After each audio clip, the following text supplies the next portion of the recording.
Hola, este es un podcast de una serie de sermones de la iglesia New Life Fellowship en Queens, Nueva York, denominado Dios y nuestros cuerpos. El sermón de hoy lo predicó el doctor Curt Thompson el 7 de mayo del 2023. El Evangelio y la vergüenza es el título del sermón, que ha sido traducido, adaptado y relatado en la voz de Ana María Ampuero.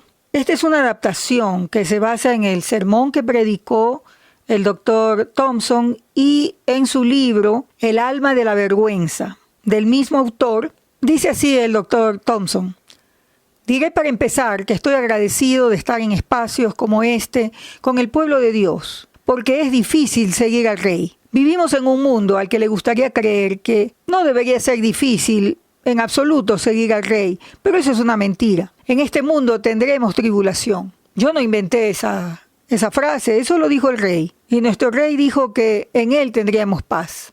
No en el materialismo, no en los aparatos electrónicos, sino en Él. También estoy agradecido porque estar aquí es hacer el trabajo duro juntos. Esto nos recuerda lo que dicen los neurocientíficos sobre el cerebro. El cerebro hace mucho trabajo duro durante mucho tiempo y lo puede hacer bien siempre y cuando no tenga que hacerlo solo. Vivimos en un mundo que nos ha formado y nos sigue formando para creer que podemos vivir solos, que no necesitamos a otros. Pero el cerebro necesita estar en relación con otras personas. Y en Génesis capítulo 2 dice que no es bueno que el hombre esté solo. Por eso estoy contento de estar aquí en un espacio donde los que estamos aquí estamos siendo formados en un servicio y en un culto de adoración, pero también estamos siendo formados para ser personas mucho más humanas. Estamos siendo formados para parecernos más a Jesús. Y por eso es necesario que se nos recuerde a través de la música, la adoración y la palabra, que estamos en la presencia de la Santísima Trinidad, cuya tarea es moldearnos, formarnos para que nos parezcamos más a Jesús. Pero quiero decirles que el mal hará todo lo posible para interferir en esa formación.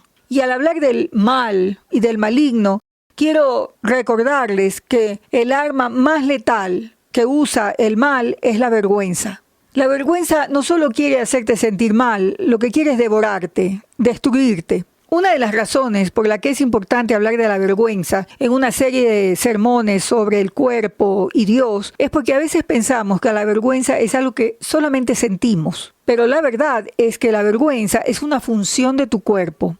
Ahí empieza la vergüenza. Muchas veces no le prestamos atención a estos procesos y no nos damos cuenta de todo lo que está en juego. Para explicar todo esto, voy a hablar de algunos relatos de Génesis, veremos una porción del Evangelio de Juan y algo también de la carta a los Hebreos. Génesis capítulo 1 nos muestra cómo Dios ha establecido lo creado, el orden, las relaciones dentro de la creación. Y en Génesis 1, 26 al 28 dice lo siguiente: entonces dijo Dios, hagamos al hombre a nuestra imagen, conforme a nuestra semejanza, y señoree en los peces del mar, en las aves de los cielos, en las bestias, en toda la tierra y en todo animal que se arrastra sobre la tierra. Dios ha diseñado a los seres humanos para que reflejen cómo Dios es, su imagen, como artistas en este mundo, que creen belleza, bondad. En Génesis 2, al final, dice que los primeros seres humanos estaban desnudos y no tenían vergüenza. Es muy interesante que estos dos seres humanos eran diferentes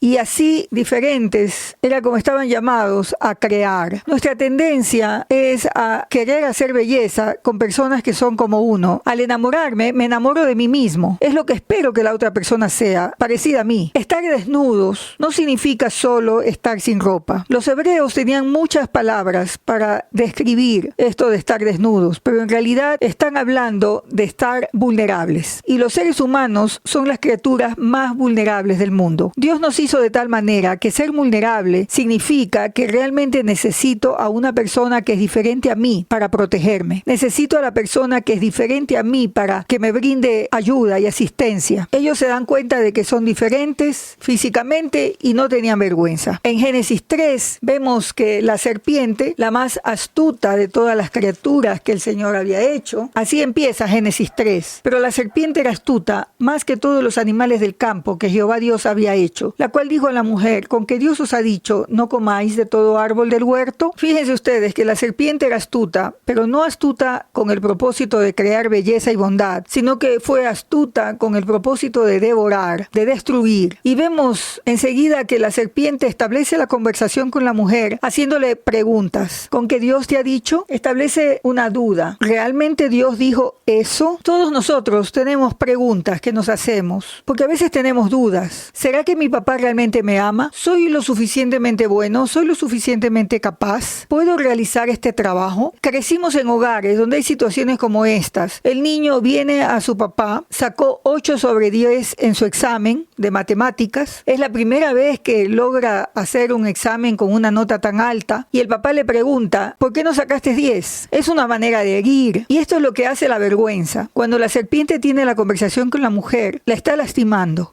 Otra cosa que pudo haber hecho la serpiente era decirle a ella: ¿qué tal? Esperemos a las 5 que Dios viene y vamos a esperar y vamos a conversar los 4, Dios, tú y yo y Adán. Él no hace eso. El mal, la vergüenza nos aísla. Es interesante que la serpiente trabaja con el aislamiento. Así es como opera la vergüenza en el cerebro. En cuanto a nuestro propio desarrollo neurológico, la vergüenza comienza a echar raíces entre los 15 meses y los 18 meses de edad de la persona, mucho antes de que tengamos lenguaje, mucho antes de que tengamos la capacidad cognitiva para entender lo que está pasando y para hacer frente a lo que siente mi cuerpo en esta situación de vergüenza, este ataque. Lo que hace la vergüenza desde muy temprano es provocar desintegración, una sensación de desintegración, de que debo alejarme de mí mismo, de los otros. No debo acercarme al otro, más bien debo desconectarme. Ese es el efecto de la vergüenza. Parece mucho, pues esto es exactamente lo que le sucede a Eva. ¿Cuántos de nosotros aquí hemos tenido momentos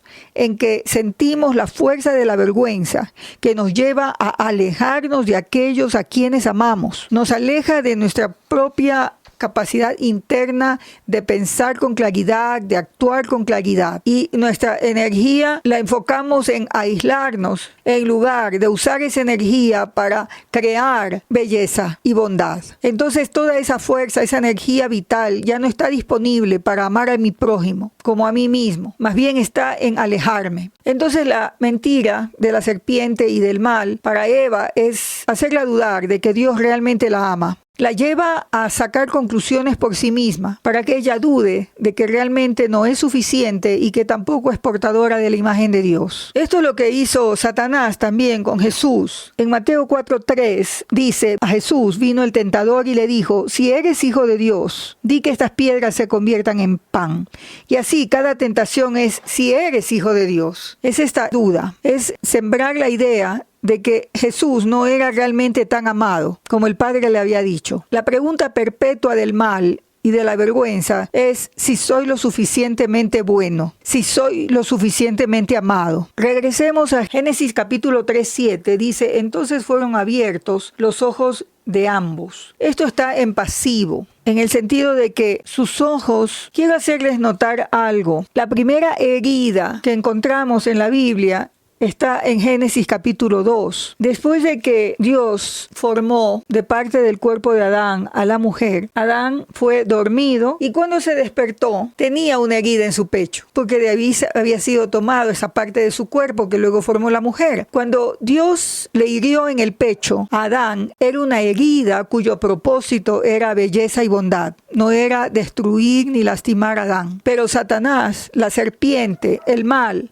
cuando hiere a la mujer, a Eva, el propósito de esa herida era devorarla, destruirla. Cuando nosotros en medio de una herida le hacemos caso a la serpiente, al mal y a nuestra vergüenza, en lugar de ponerle atención a Dios, entonces ahí somos mucho más lastimados. El mal siempre tratará de aislarnos. cuando después de que los ojos de ellos fueron abiertos en Génesis 3:7, cuando ellos conocieron que estaban desnudos, entonces allí es que van a esconderse de Dios. Y Dios los llama. La pregunta es, ¿cuál es el propósito de Dios al venir a ellos y al llamarlos? Dios les pregunta, ¿dónde estás tú? La imaginación que provoca la vergüenza es la que hace que ellos se escondan, que se alejen de Dios. Luego se distancian el uno del otro. Y más adelante en Génesis vemos que esta pareja se convierte luego en los padres de un hijo que mata a su hermano. La forma en que respondemos a nuestra vergüenza aumenta y extiende, incrementa la violencia.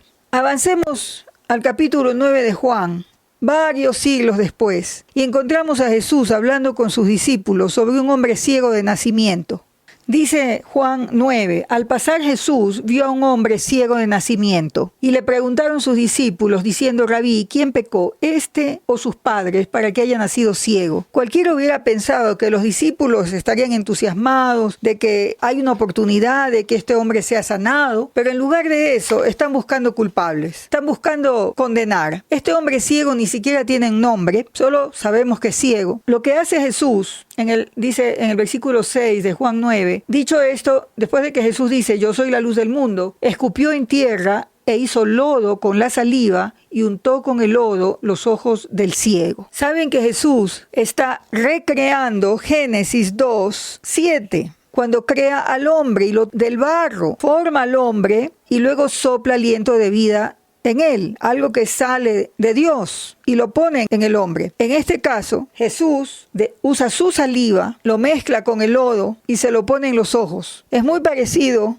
a la creación original del hombre. Jesús está haciendo nueva creación. Es un poco el significado teológico de este milagro. Y pudiéramos hablar mucho de las partes ciegas en nuestras propias vidas, donde no quisiéramos ni siquiera nombrar esas partes. La vergüenza hace que no queramos ni siquiera mirar esas partes de nuestra vida. Pero Jesús viene a encontrarnos, viene a sanarnos, a lavarnos. A este hombre le dice que vaya al estanque de Siloé para que se lave. Y el hombre regresó viendo después de lavarse en el estanque. Lo curioso es que toda la comunidad, en vez de alegrarse, ustedes pueden ver en el resto del texto, en el 9:18, los judíos no creían que él había sido ciego. Aún sus padres reaccionan de una manera un poco extraña porque tenían miedo. Entonces, a veces la sanidad puede ser muy disruptiva. No es que otros están felices de que estemos sanos. A veces la sanidad, y para este hombre ciego, su sanidad fue muy costosa. Hay otro relato, vamos a ir a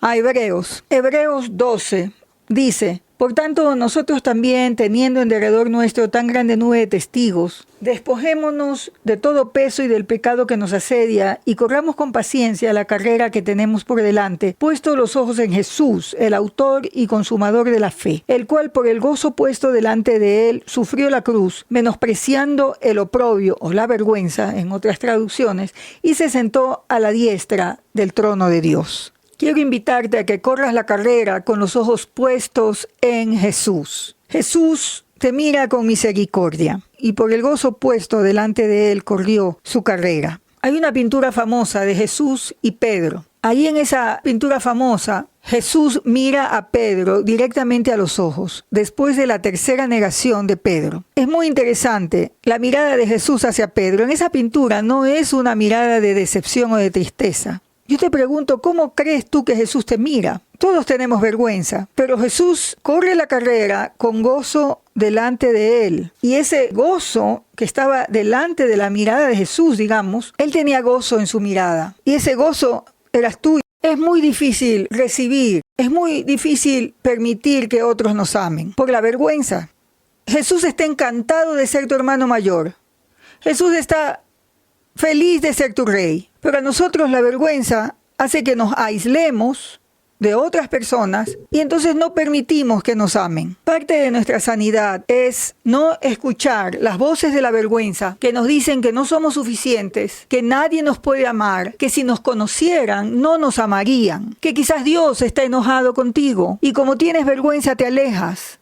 Para superar la vergüenza, tenemos que dejarnos amar por el Señor, aceptar y recibir esa gracia de Dios en Jesucristo. Necesitamos correr al Padre para escuchar esa voz que nos dice: este es mi Hijo amado en quien tengo complacencia, esta es mi hija amada en quien yo me complazco. Necesitamos también recibir de otros en una comunidad pequeña, confiable, la verdad de que somos amados y que permitamos que otros nos amen. Esto ya es un poco tomado del libro El alma de la vergüenza, donde dice el Dr. Thompson que para sanarnos de la vergüenza es necesario espacios seguros, espacios con personas confiables, que conozcan esas partes de nuestra vida que nos avergüenzan, pero que al traerlas a la luz, la nube de testigos nos sana también. Esto de abrirnos a otros es contrario a los mensajes de vergüenza y del maligno y del mal que recibimos todos los días. La batalla contra la vergüenza es diaria y el mal usa nuestro cuerpo para generarnos vergüenza. Por eso es que se ha tratado el tema de la vergüenza en esta serie de prédicas